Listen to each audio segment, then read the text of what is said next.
everyone, welcome back to our YouTube channel. In this video, we are going to see how to fix Windows update error. In Windows 11, it is similar for Windows 10, 8, 7. So without any delay, we move on to the video. First, click on search button and type services. Here you can able to see services option and double click on it.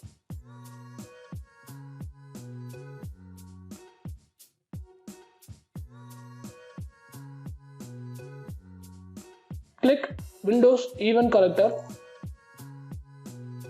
and change the startup type as automatic. Apply. Give OK.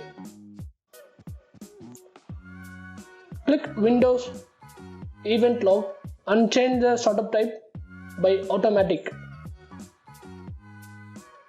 Give Apply and OK. Click on Windows Update. Change the startup type as automatic. Give Apply and OK. Now try to install your Windows Update. Your issue will be solved. Hope this video will be useful. If you really like this video, do like, share, comment and subscribe. See you all in next video. Bye bye. Take care.